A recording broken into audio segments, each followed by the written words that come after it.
let's begin yesterday. So what we will do is we will try to understand some of the advanced algorithms. So basically, a couple of algorithms that involve more complex circuits as compared to the Gauss-Rosa and Steiner-Sanders algorithm.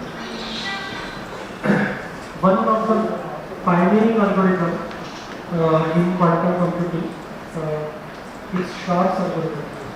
So Peter Shor, who actually in 1995 or 96 at that era, he actually developed this algorithm.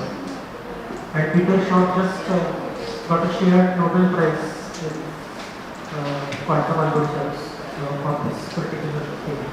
So this is that algorithm which possesses the threat to break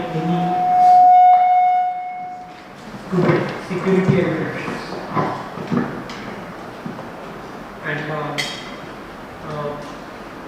because it can achieve better speed up in factorization of integers, this prime factorization of integers. So if I give you an integer, then for example 12 can be broken down into 2 into 6, which is 2 into 2 into 3.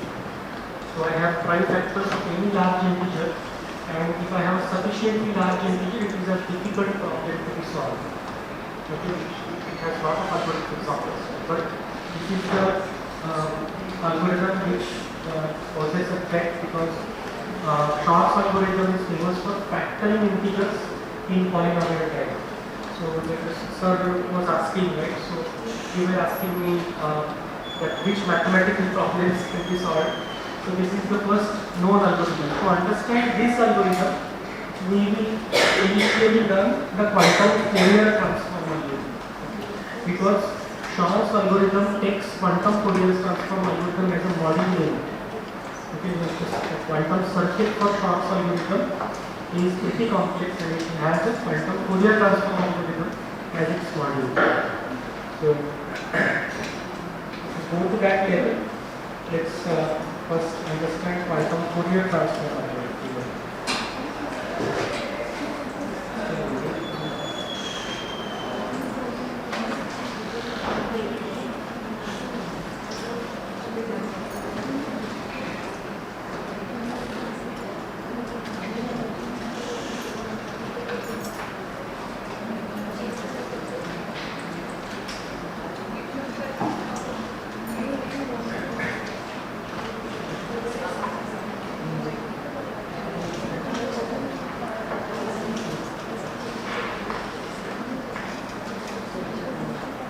And then I will briefly introduce you to Grover's search algorithm. We will not go into depth. Okay.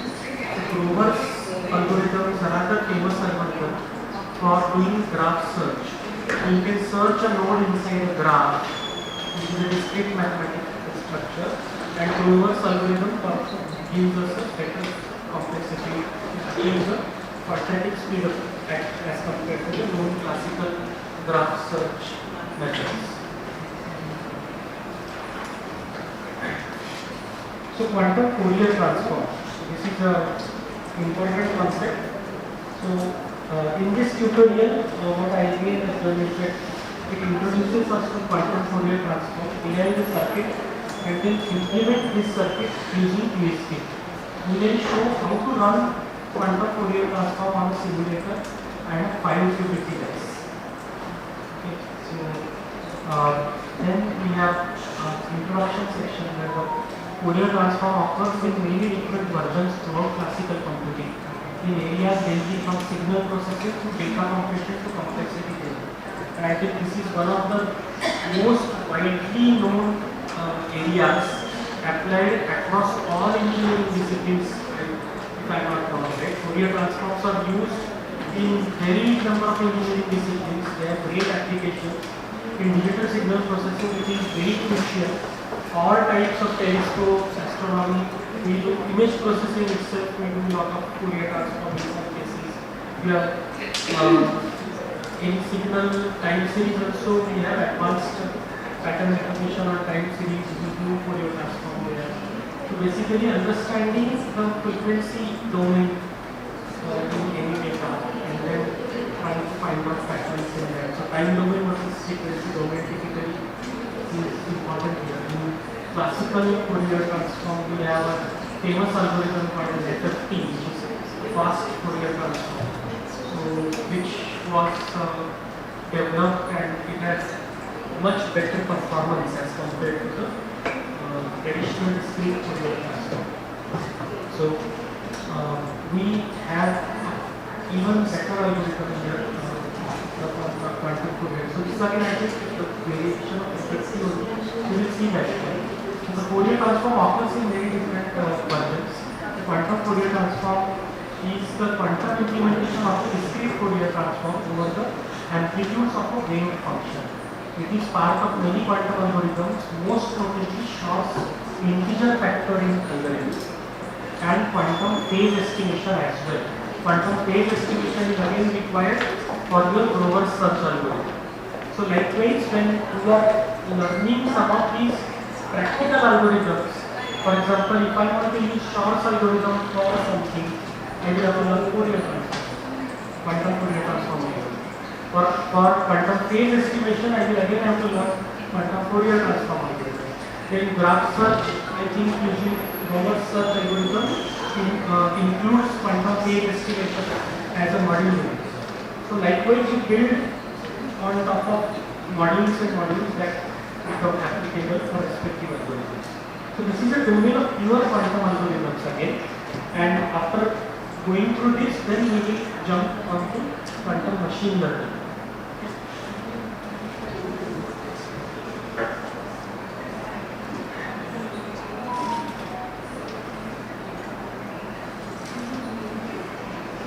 So the Fourier transform for a given input signal, we have definitions of that. For example, a discrete Fourier transform acts on a vector x0 dot dot dot to xn minus 1 and maps it to a vector, another vector. So y0 to yn minus 1 according to this formula, where this is definition of discrete Fourier transform. So yk is equal to 1 over root 10 square root of n. Summation of the actual definition includes integral, which is for discrete transform, we are replacing into a summation here. So j runs from 0 to n minus 1 xj omega n jk. So basically, where omega n jk is equal to e raised to 2 pi I jk upon n. I will not go into the details, so basically we are trying to convert time domain signal into frequency domain signal in Fourier transform, and then we can have a reverse Fourier transform as well. So inverse Fourier transform. Similarly, the quantum Fourier transform acts on a quantum state and maps it to the quantum state y. So this is xk, it acts on a quantum state xk and then maps it to another quantum state yk according to this formula. This is the quantum analog of yk. With again this omega defined above. Note that only the amplitudes of the state were affected by this transformation. So this can also be expressed as this particular map or a unitary matrix u for quantum Fourier transform. So this is again, then we can use it as an operator also. So now instead of going into mathematics, I think there are very important concepts explained using the computational basis. So we have something called a computational basis. For any vector space, we can have, for example, in physics, we have for a Cartesian coordinate system, right? We have ijk as the unit vectors typically used for the 3 coordinates. So if it is a vector space defined, we can have some unit vectors which are orthogonal to one another, and the set of them can be used as a computational basis. So using the ijk unit vectors, we can define any other vector, right, from the computational basis. So computational basis is that term in Hilbert spaces or Miller product spaces, which is used to can as more or less like a fundamental basis which can be used to derive any other vectors in that vector space. So if we apply quantum Fourier transform, then it goes as a state in the Fourier basis. So if this basis we call it as a time domain, then this will go into the frequency domain and vice versa. If this is a function that for which the inverse transform exists. So we often note states in the Fourier basis using the tilde. So all the states represented in Fourier basis will be represented with the tilde sign. So counting in the Fourier basis. So now here a little bit understanding of frequency will be required. So let's understand.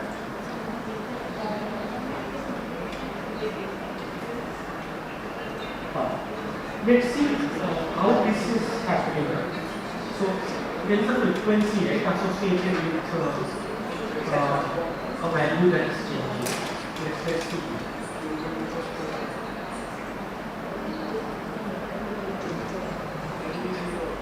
And this is in frequency domain, this is in constant. So the way the phase angle is changing, according to that, qubit 0, 1, 2, 3, we are defining it.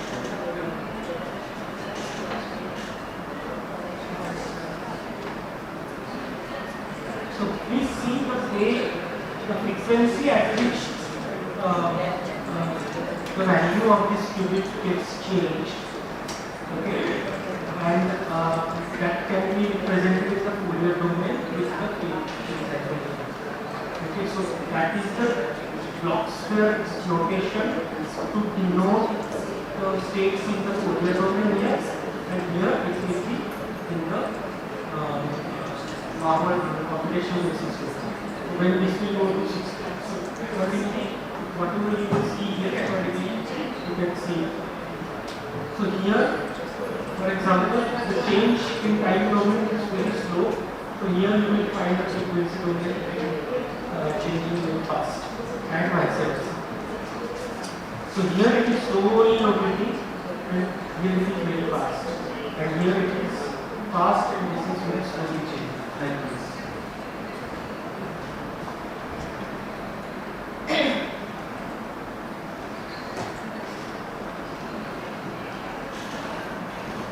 So note, so in the computational basis, we store numbers in binary integer state 0k and 1k. Note the frequency with which the different qubits change. The leftmost qubit flips with every increment in the number, while the next every 2 increments, the third one with every 4 increments, and so on.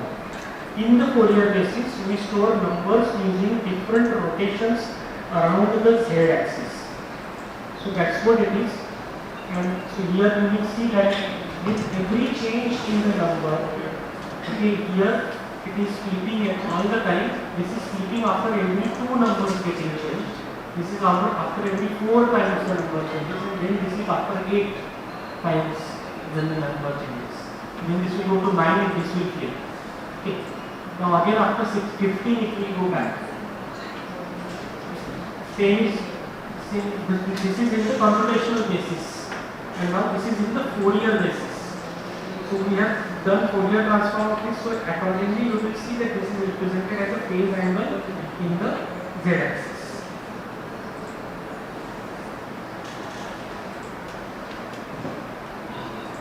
So you will see here again, the number we want to store dictates the angle at which each qubit is rotated around the z-axis. In the state 0 tilde 0, all qubits are in the state of, this is called as plus operator pattern. Okay, then as seen to the initial state, this state. So to encode the state 5 on 4 qubits, we rotated it. So this is again the formula how to calculate the states in the Fourier basis. Again note the frequency with which each qubit changes. The leftmost qubit, this one, in qubit 0 in this case has the lowest frequency and the rightmost qubit has the highest frequency. So we saw this, right? So this is, and very slowly it completes one rotation and this completes one rotation very fast.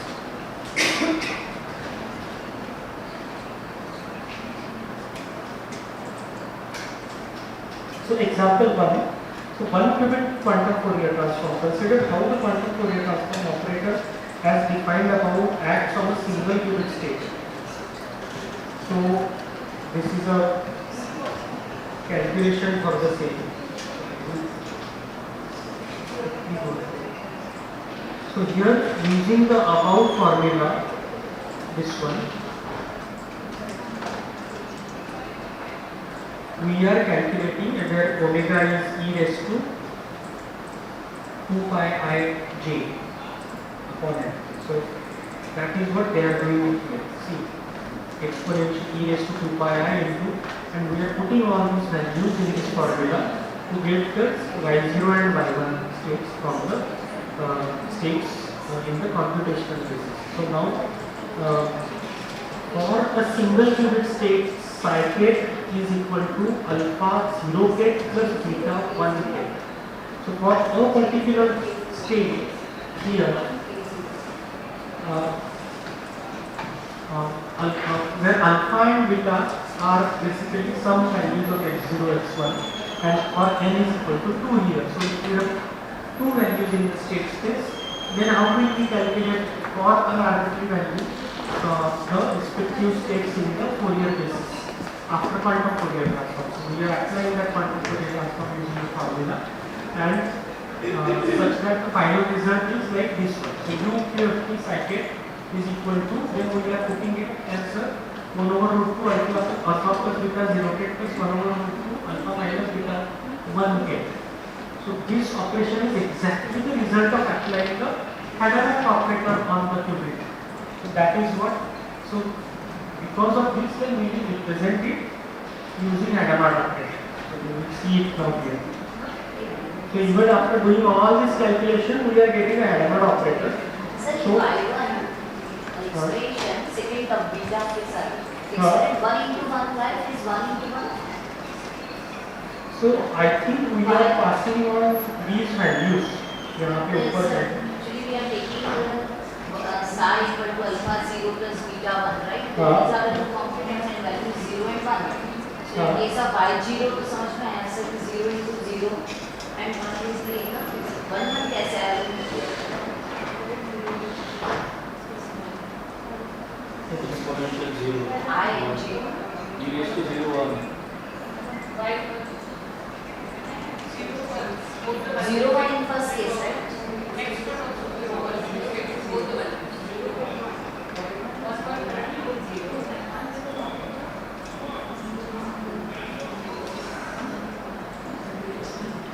एक minute.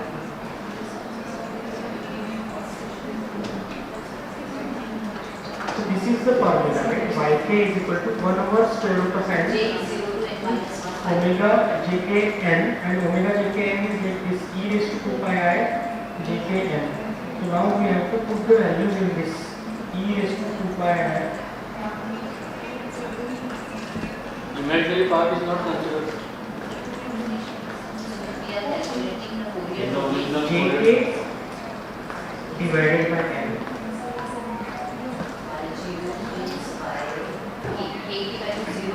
This is 2 point d of We t. are having k into 0 and 1.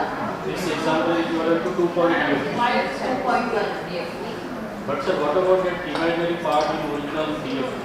Sorry? It is not considered.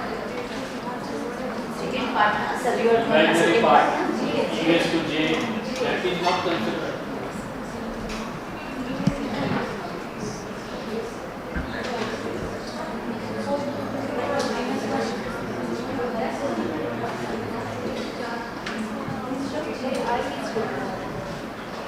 Yes, it means is I think e raised to 0 first, and e raised to 2 pi, plus minus 1. So e raised to j pi is minus 1. It's correct, sir. Correct. So I am not very clear. So basically then From this you are again getting 0 ket and 1 ket, and then the amplitudes, the coefficients of 0 ket and 1 ket from this expression. So here we can say e is beta e raised to 2 pi I 1 into 1 divided by 2. That is minus 1, sir. So That's why minus beta.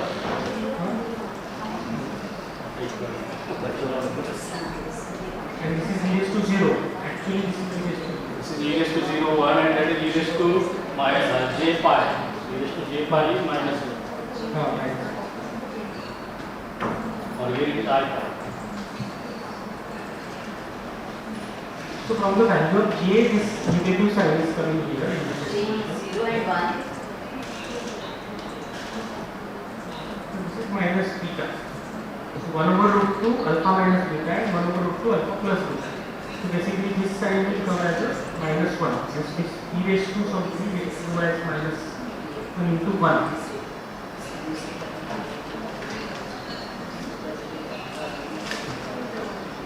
Okay.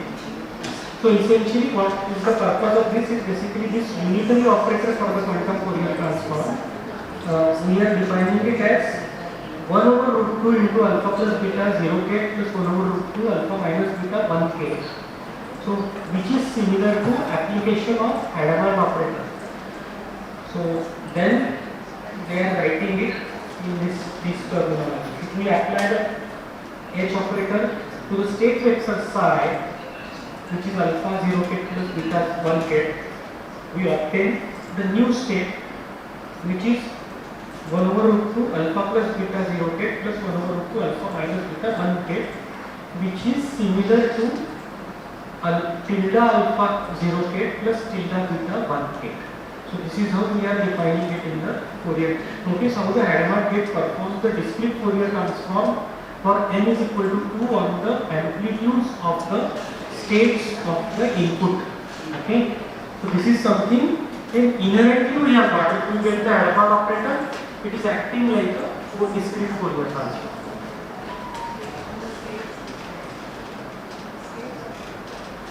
Now, so what does the quantum Fourier transform look like for a larger n? Let's derive a transformation for n is equal to 2 raised to n, quantum Fourier transform for n qubits acting on the state. So the total number of states in the state space will be 2 raised to n. So x ket is equal to x1, x2, xn, where x1 is the most significant bit. This maths is here for those that find it useful. If you struggle, then don't worry. As long as you understand the intuition in section 2. Okay, here. No, but that is fine. Then you can continue straight to the next section. That is fine. So what in this section they are doing, whatever they proved that Hadamard gate is a discrete Fourier transform for 2 qubit state space. The same thing they are trying to derive for an n qubit input state space.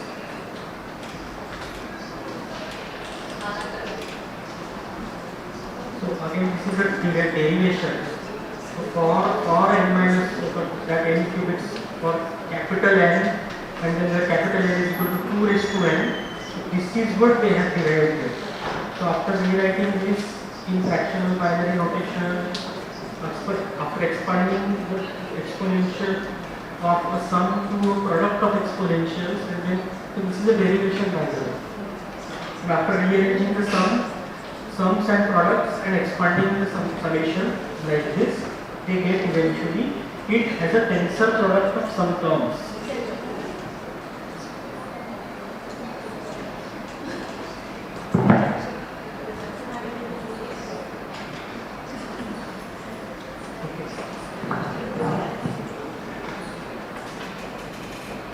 This is a mathematical description of the animation we saw in the initial session. Same thing.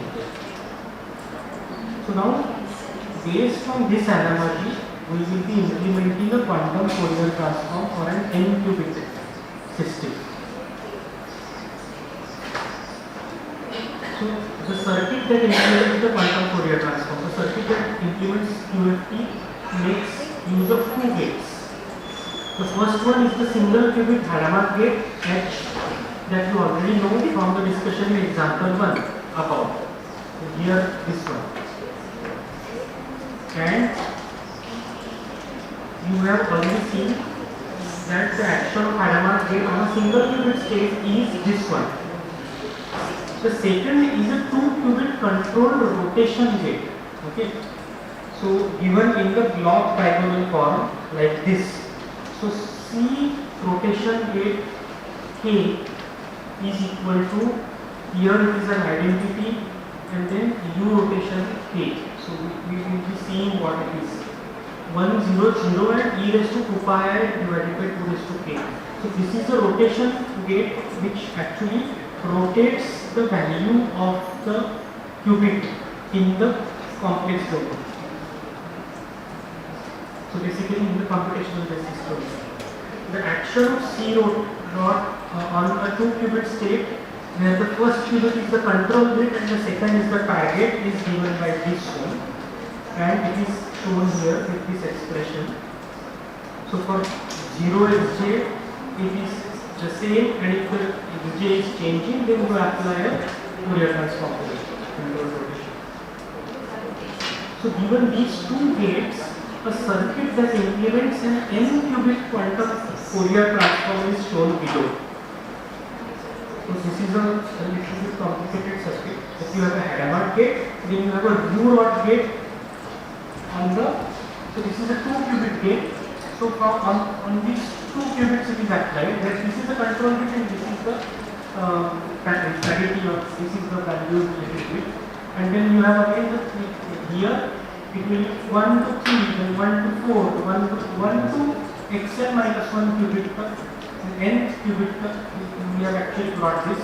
This is a 2 qubit gate simultaneously applied for each pair which the control bit as the first bit. So if we understand C naught gate, this is similar to that. It is a U rotation gate where one bit is the control bit which will decide whether to rotate or not rotate. Okay, and this goes to here we have stopped it, and then again we have it the Hadamard gate on the second qubit, and then from here we are again having U-rod gates for the pairs or combination of qubits. Okay, so from 2 to 3, 2 to 4, 2 to 5 till 2 to n minus 1 here, because the total number is n. So 2 to n and n minus 1 only. Like so, and here so you got 2 again. And then so this here should be like this. It should be partitioned here to understand this. And then again for the third qubit we are having U-rod gate, Hadamard gate followed by U-rod gate, etc. Here is the last one, and the final one will not have any U-rod gate. This is the circuit for n qubit quantum Fourier transform. And then we will have measurement gates added. The circuit operates as follows. We start with an n qubit input state, which is this one, this whole one. After the first Hadamard gate on qubit 1, the state is transformed from the simulator. So this is the AER underscore simulator is a simulator backend provided by IBM. Okay, so which if we run here, see it is giving me this result. So I am using the simulator backend here to show my quantum Fourier transform. And finally, we will draw our quantum Fourier transform here.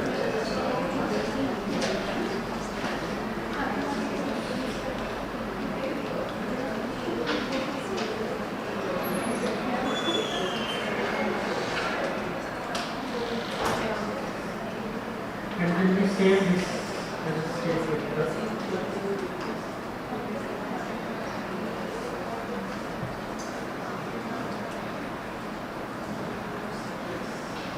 And this is the final section where again we can run quantum Fourier transform on a real quantum device. So I will again try to run this on a real quantum device. So we will see which device we get.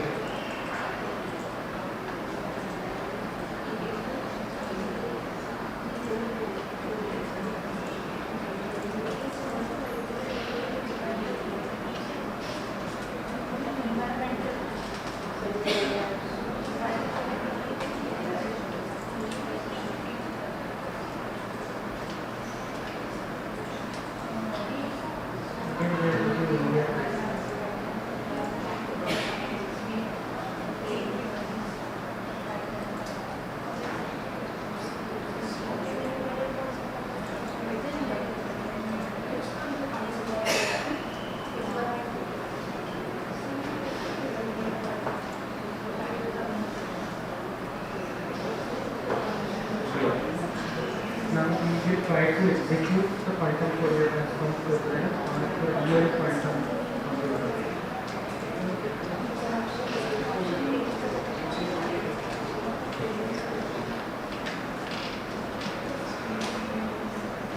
Same pattern we got IBM Osaka.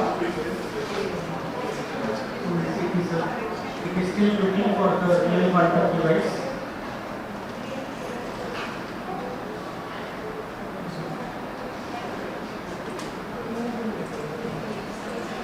We will wait till the output comes.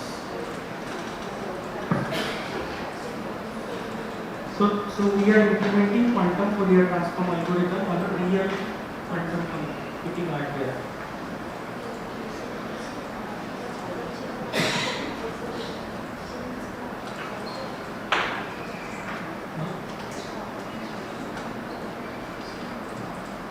Two states of simulation.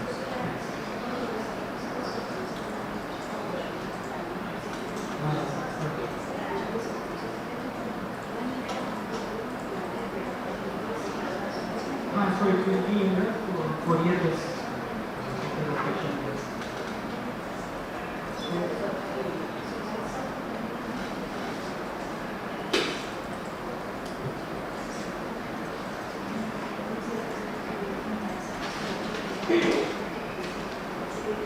Frequency domain it performs better. Sir,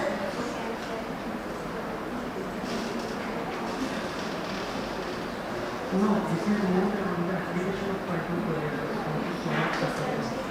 So wherever you can decompose a problem into frequency domain, okay, and get a better solution that equal. So this is another example.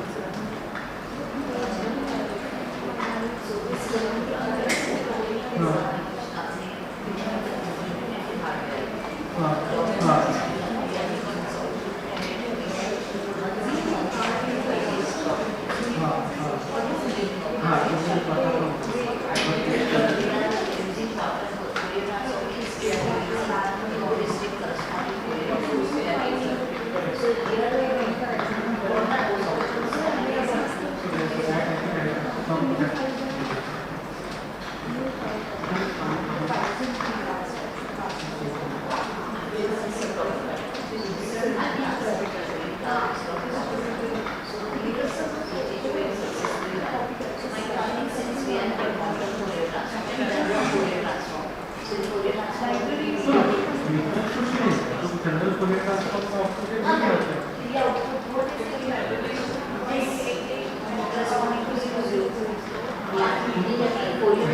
it's not like this.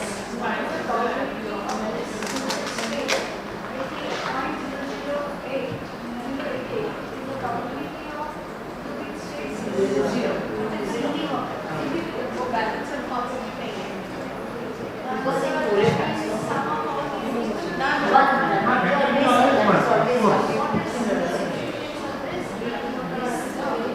because Fourier transform vertical inputs we are giving corresponding Fourier transform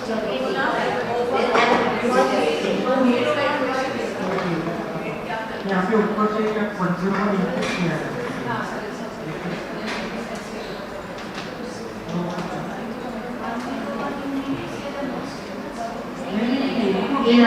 वो frequency हमने input ये pin 5. So we now want to demonstrate this circuit works correctly. Blah blah blah. So do this. We must first input a number in the computational recipe 101-5.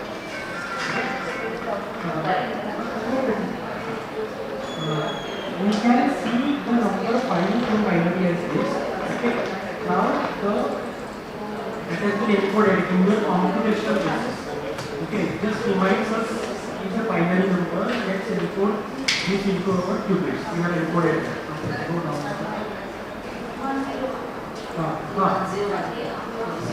So let's check the qubit states using the AES system. AES system check की करके ये 1 है 0 है 1 है. Design किया था that is For that computational basis state, this corresponding Fourier state का हमको highest probability मिल जाएगा.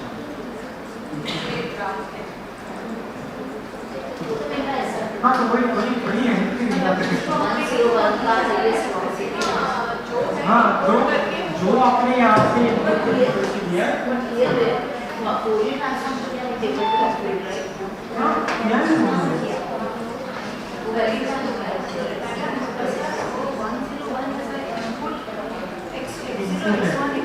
और उसी का रिलेशन है।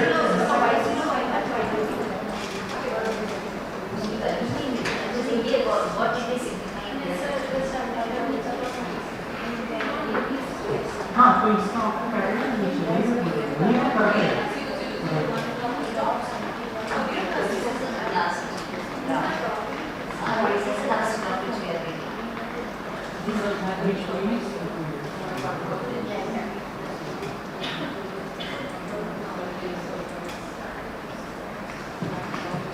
So we see that the highest probability outcome is 101. मतलब अगर different input states, we are getting maximum probability for this input state. How it is taking a Fourier transform, that is not clear. We have not Similar calculated Fourier. situation we have seen in the previous example also, right? What we have given corresponding to that maximum probability we were getting. So same thing we are observing here. So what is the difference between this? It should work as a Fourier transform, that's a bit work as some other thing, right?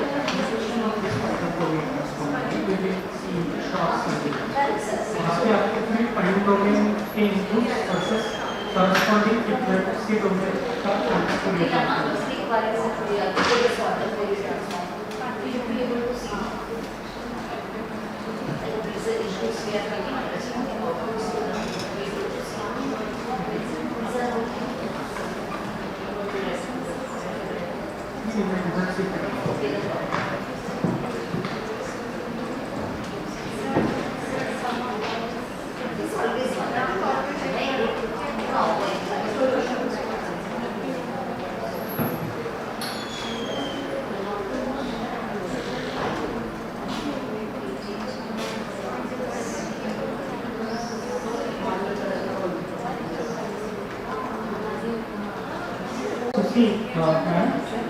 let's go to this section at point 3 के पहले when we are applying it this circuit, okay, so now what is happening is that we can see out the quantum Fourier transform function has worked correctly. Compare the state 0 tilde 0, okay, qubit 0 has been rotated by 5/8 times. Okay, so that 101 in the output that you are seeing, okay, it is not the computational basis statistics. Okay, 101 is the 5 times rotation of the vector in the Fourier domain that has happened. Uska probability. That's why. So you are again confusing it with the input in computational basis. The probabilities that are shown at the end are the states in the Fourier basis. So for all, let me clarify, for all input states in the computational basis, okay, which is, we know what the 0, 1, 0, 0, 0, 0, 0, 1, right? We have respective Fourier states in the Fourier basis. Okay, so you understood the Fourier basis का states क्या है? 0 state is like no rotation, okay, then 1 rotation, 2 rotation, 3 rotation. So 101 signifies the 5 rotations done on the vector in the compute. That is what this see here you can see the answer. You got it right? Fourier transform in this case, okay, the definition of Fourier transform in quantum domain is basically the rotations that are, this is already a complex number, right? So Fourier transform applied on the input states in quantum computing will be actually a rotation implemented in the Fourier basis. Okay, that's how you have to interpret it. And to demonstrate that, ये frequency का analysis pattern में उसी ने किया था. Okay, that is what is called. This is the computational basis and this is the Fourier basis. Okay, this is the computational basis and this is the Fourier basis. So when you do Fourier transform on this, in Fourier basis आपको यहाँ पे 101 जो है तो यहाँ पे आपको 5 rotations मिलेंगे. Okay, so because we give input as 101 in our computational basis input state, after application of quantum Fourier transform also, we are demonstrating it as 0, but the 101 का meaning अलग है. 101 means कि there are 5 rotations have happened in the Fourier domain. So it is not actually the same, but Fourier transform which we do there. No, but you have to encode your data into quantum state. So आप classical state का Fourier transform का सोच रहे हैं. तो for example, so it is similar provided we will use the item and just implement in the algorithm for n qubit states. Now, if you are able to successfully transform your classical data into this quantum circuit, then you will get the right answer. For example, आपने एक sinusoidal function है.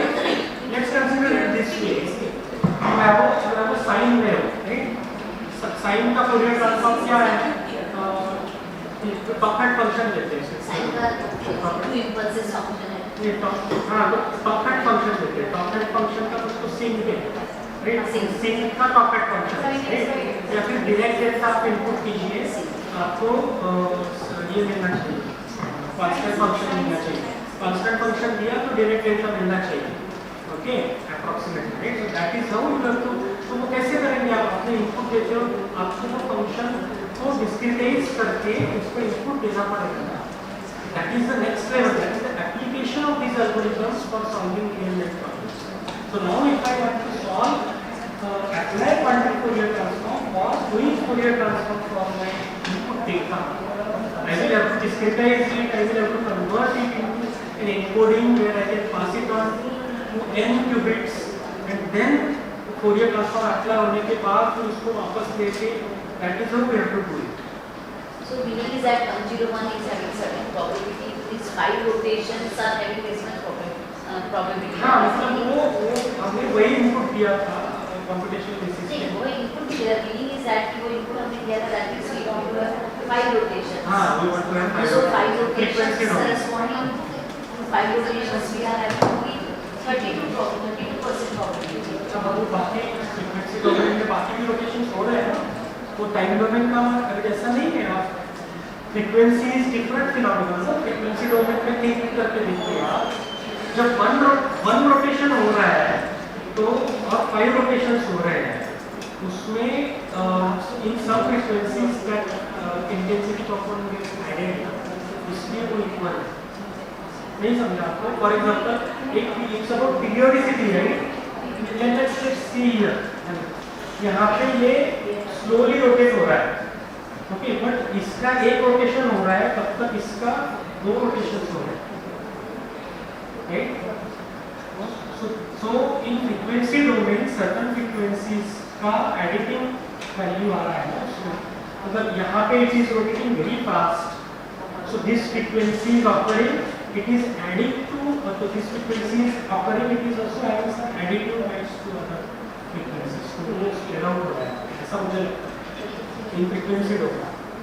Frequencies में आप frequencies को compare कर रहे हो, आप फ्रीक्वेंसीज को मैप कर रहे हो, कौन सी फ्रीक्वेंसी का हाईएस्ट प्रोबेबिलिटी है.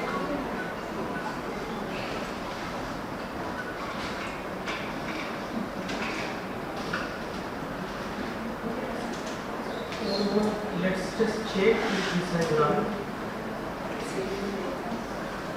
No, it is still not gone. This is still not gone. It's still waiting. We will take, but let's move to the next example. So I hope all the doubts are clear, right? Let's move to the next example, which is Shor's algorithm.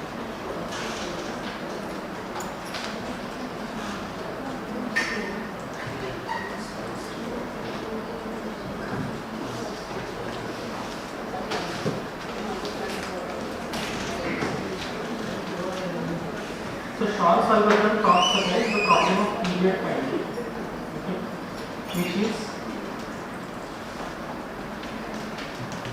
Shor's algorithm is famous for factoring integers in polynomial time. Since the best known classical algorithm requires greater than polynomial time to factor the product of two primes, the widely used cryptographic protocol RSA relies on factoring the impossible large enough integers. In this chapter, we will focus on the quantum part of Shor's algorithm, which is actually solves the problem of period finding. Since a factoring problem can be turned into a period finding problem in polynomial time, an efficient period finding algorithm can be used to factor integers efficiently too. For now, it is enough to show that if we compute the period of a raised to x mod n efficiently, then we can also efficiently factor.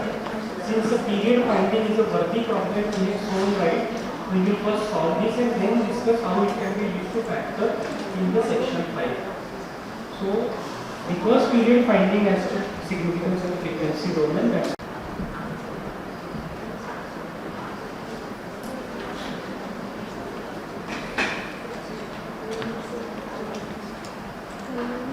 so let me know if you have with me.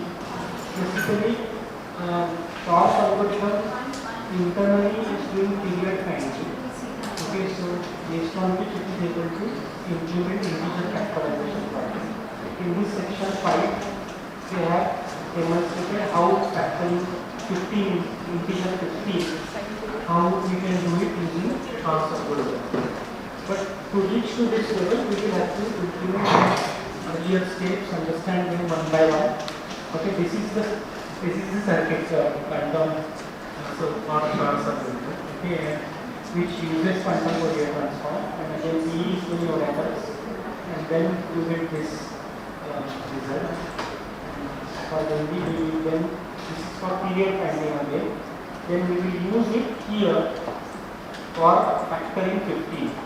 So wherever we use a larger cubic quantum computer, we can still use it for breaking the for a large number of integers. Okay, we can do it pretty fast.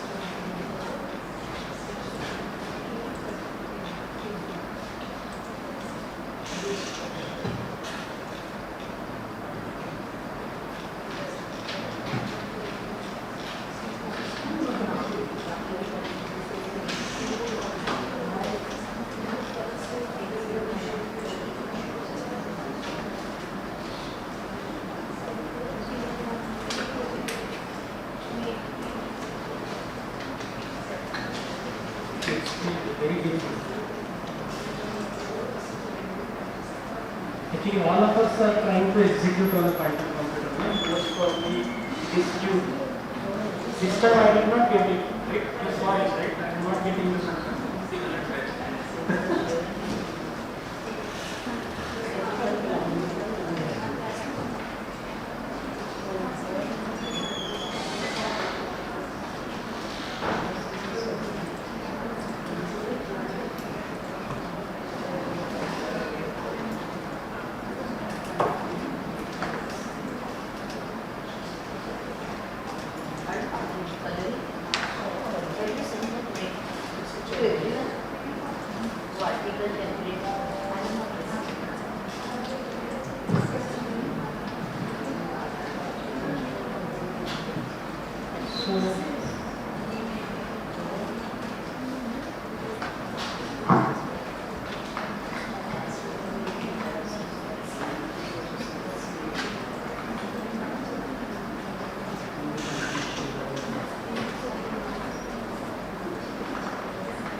So, with the interest of time, I will not cover execution of Shor's algorithm, okay, because we have quantum machine learning and some other applications to be covered.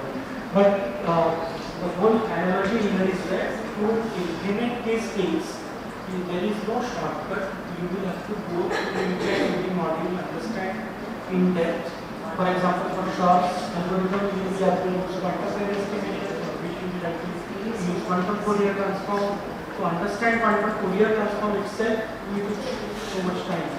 So again, that is then applied for a period finding problem, which is a integer factorization problem is reduced to period finding problem. Then we solve period finding problem first, then we extend it to solve integer factorization problem.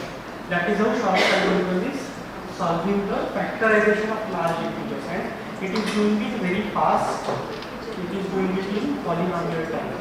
So which means that we will, if we have large enough integers, still it will be able to crack it very fast. Again, today we have 433 qubit system for the OSPE, I guess, from IBM, on which you can yourself try this for large integer. Get a very large integer, let's say, but we have to check how much large integer we can get based on the availability of the system. But this is the first problem which Sir was asking from mathematics perspective. Right? So this is a problem where you can factor large integers and get the prime factors. The moment you know that, you can make an RSA encryption. That can be practical in your cybersecurity laboratories as well, in your respective engineering colleges. Like you ask somebody to apply RSA encryption, and then you get you break that encryption using the Shor's algorithm. Or initially you keep it small, just for demonstration.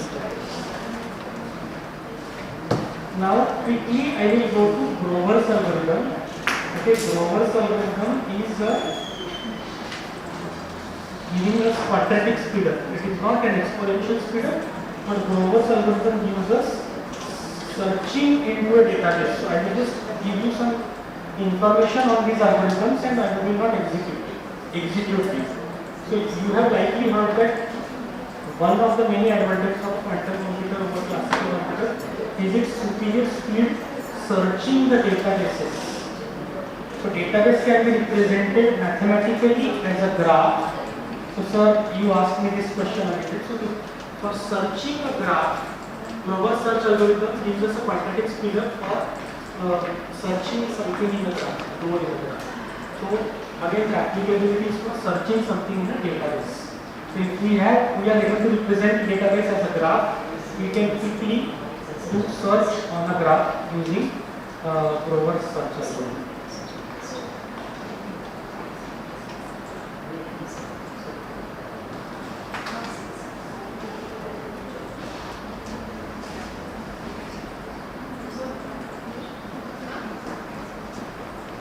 Preparing the search space, creating the oracle, diffusion operator. So each algorithm has its own ways and means to implement it.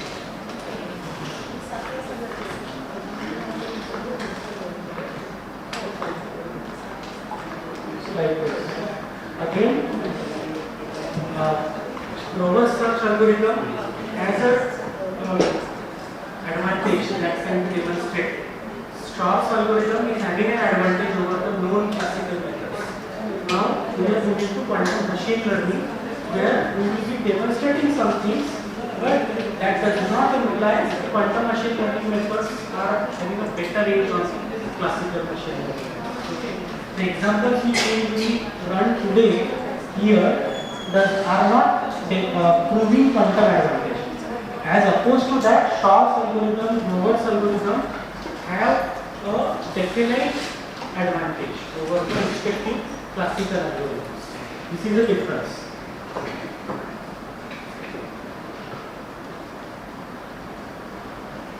So let's move to quantum machine learning.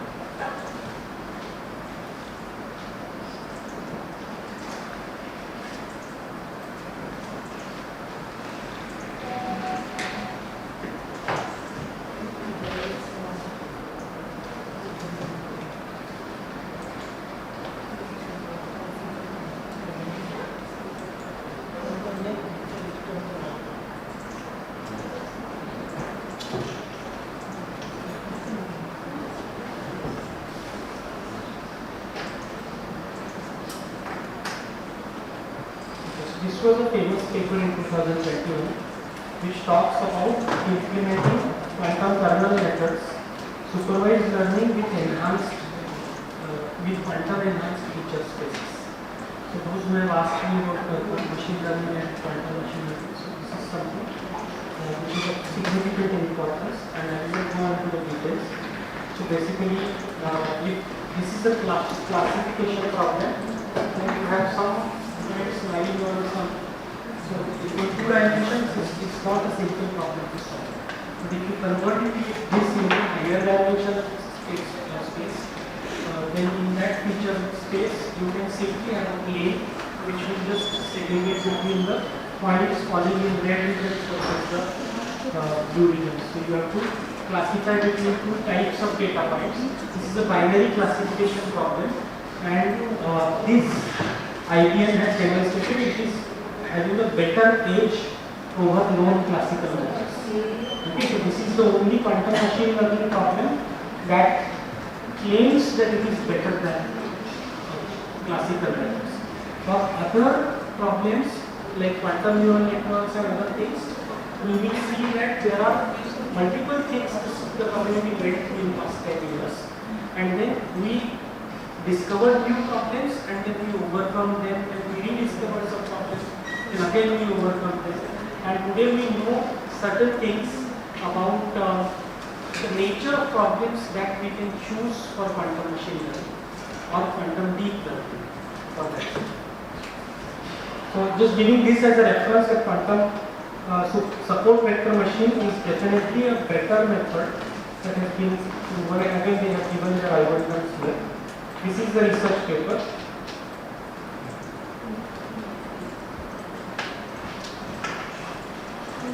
So quantum kernels in practice. So this is the PPT which talks about the presentation, and the same thing which we are doing there. And the code for it you will find it here. Quantum feature maps and kernels. Whatever I show, you just saw in the paper, the same thing you can eventually try in these things. So data. So this is exactly what I was talking about. Okay, so this is the data in 2 dimensions. Okay, we have red and blue points. Okay, if I want to do classification, I want to this is a binary classifier. I want to identify a machine learning of this problem. Then in 2 dimensions, there is some circle or some curve that I will have to identify, which is very complicated as compared to I segregate this data into 3 dimensions, and a simple plane in 3 dimensions can actually do this. This is the analogy behind quantum kernels or any kernel based method in machine learning. So support vector machine does the same thing. They convert your input feature space into a higher dimensional feature space. Okay, and then in that feature space, higher dimensional feature space, we identify a lower dimensional kernel which can segregate between the two. So because this is a plane, this is not a curve.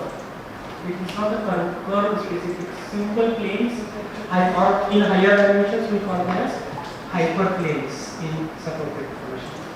So this is exactly that, quantum feature maps, and this is the circuit for that. And using quantum kernels, so you will find out the details here, how to calculate quantum kernel, etc.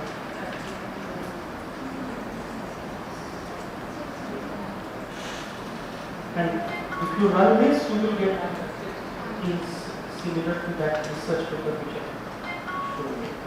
So this method then falls under quantum machine learning. Okay, this is not a neural network. This is not deep learning. This is quantum machine learning.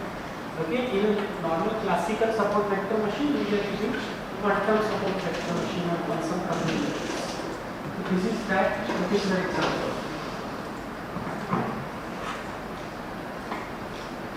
Similarly, we have quantum generative adversarial networks.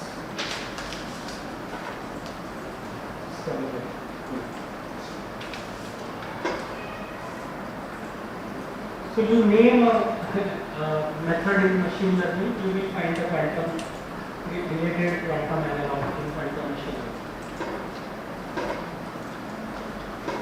So quantum generative adversarial networks, quantum Boltzmann machines, all these methods exist.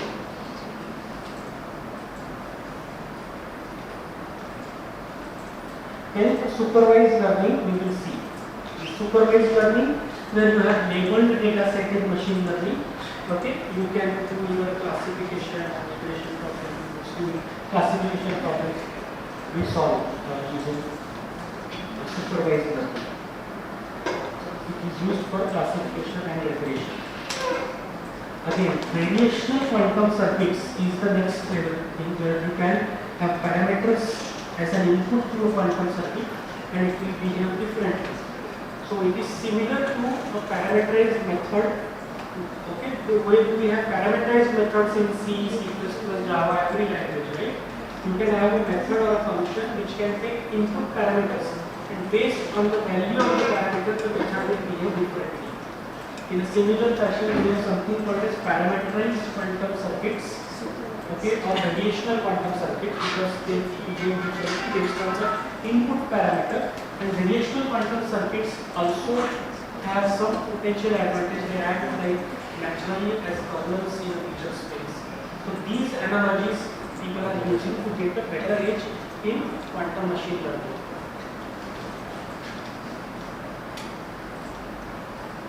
Quantum kernel estimation.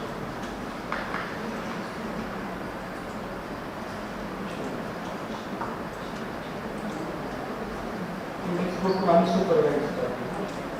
So clustering, for example.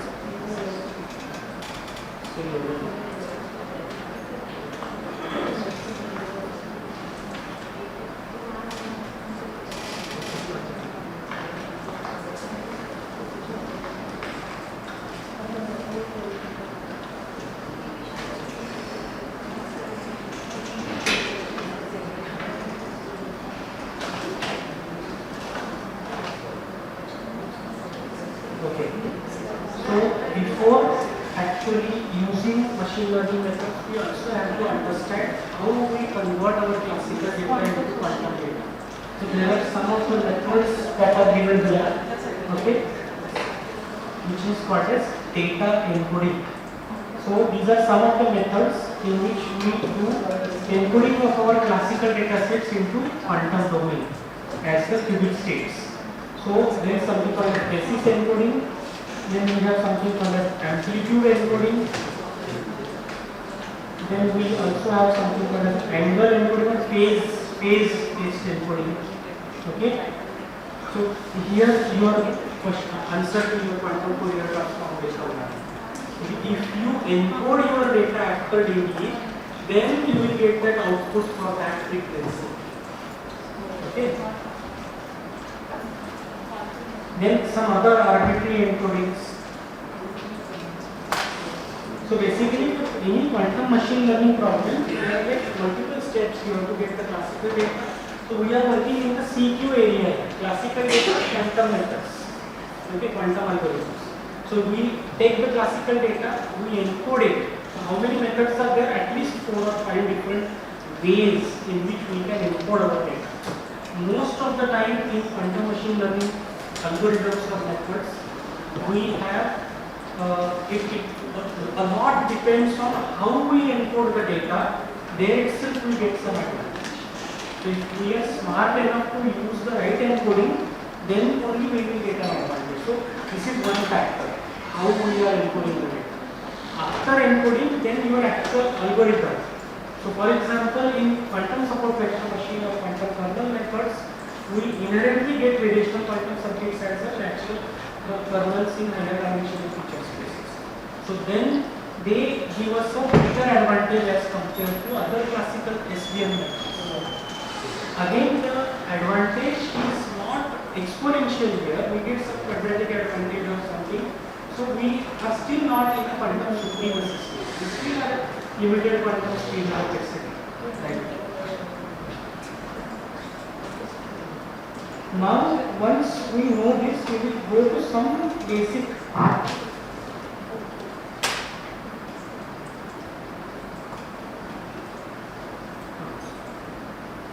building a quantum classifier. So why quantum classifier may be a better way to solved in quantum because Hilbert space is a big place. If we have 275 qubits, then we can actually work with 2 raised to 275, which is a very big number. So with just 275 qubits, we can represent more states than the number of atoms in the observable universe. Okay, so please understand that if we take the real advantage of quantum systems, then only we can get a better edge. So that's why identification of the right problem is a key for quantum machine learning or quantum algorithms, whatever we do.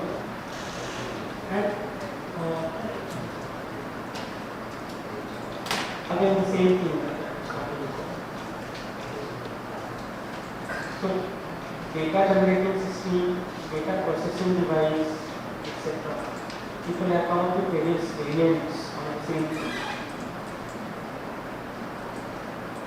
So variational models are very important. So then you have to write and code the right variational quantum circuit, parameterized quantum circuits.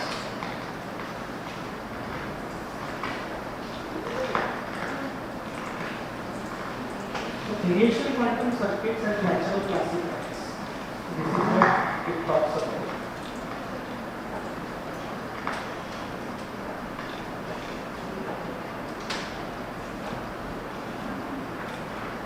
So likewise, this is again a quantum, and these 50s are available on XDA.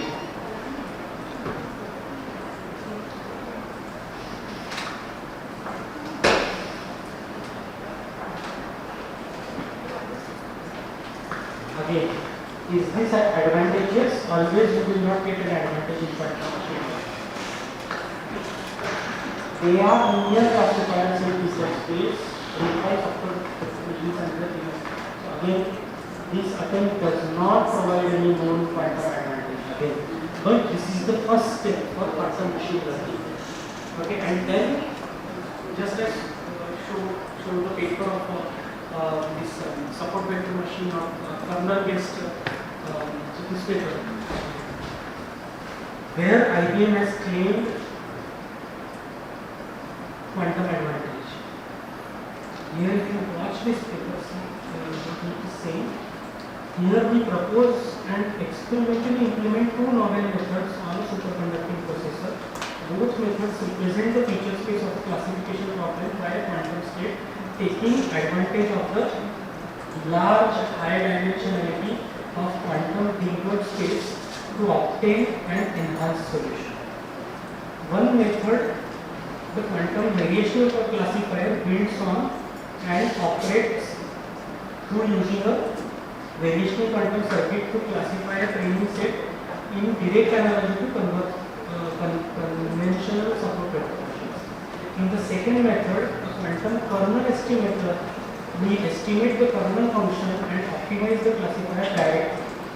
The two methods present a new class of tools for exploring the applications of noisy intermediate scale quantum computers to machine learning. Okay, and again, claiming an advantage, but this is an area definitely where we can use quantum machine learning methods.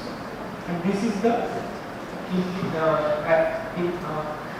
implication of that. So in two dimensions, it is very difficult to do the classification.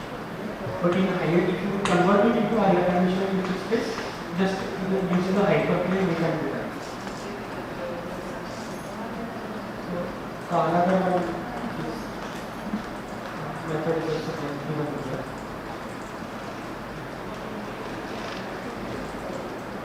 So this one using quantum mechanics.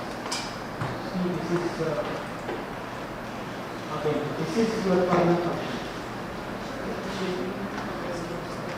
Plot it. In images we have used it, very images we use the kernel function. Or the feature, doing feature engineering, we actually have to do that type of. So those who have worked on neural networks, convolutional neural networks, we will get the feature space. Okay, the feature kernels in your there are some advanced convolutional neural networks which actually identify these kernels Identification of these kernels is a crucial part of the convolutional layers in a neural network, which identify hierarchical features in your image data. Okay. So for example, in face recognition, whether it is eye or nose or whatever, so these are different features at different dimensions. Basically, you cannot have the same type of algorithm for identification of eye versus face completely. So you broke it into hierarchical feature space. So just to give you a glimpse of this. Now this is building a quantum classifier. Definitely quantum machine learning methods, some methods have a better edge over classical methods.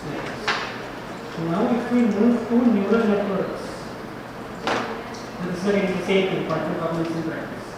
These two methods support vector machine and kernel methods. What all different quantum neural networks exist? We have quantum feed-forward neural networks, or basically quantum perceptron, general quantum neural network, quantum convolutional neural network, dissipative quantum neural network, etc. Each one you can find the same, all the things are ideal. QFT based perceptron. Again, please understand, quantum Fourier transform is a very important tool in implementing neural networks also, quantum neural networks. Because ultimately, you are implementing quantum neural networks using variational quantum circuits only, parameterized quantum circuit. So everywhere you go, you include this QFT for Shor's algorithm, for phase estimation, for Grover search. Everywhere you will need quantum Fourier transform. And even on the neural networks, you see this is the circuit for quantum Fourier transform based perceptron. This is a parameterized quantum circuit as a neural network. The universality of the quantum neural networks. Quantization of a classical model, converting convolutional neural networks into quantum. So again you have, so we all know this, right? A8, Alex8 by Jan LeCun, famous AI from Meta. One of the big names in artificial intelligence. So again, this is again a big discipline in AI, deep neural networks, where you have to understand not only the architecture of neural networks, which layer, what it is doing, and there are methods like pooling. Okay, there are multiple types of pooling, which pooling to use for which type of problem. This is in classical neural networks, people are working on this rigorously. When you try to implement this into quantum domain, people, when the data and it is presented in quantum domain, multiple issues came immediately when people started implementing convolutional neural networks.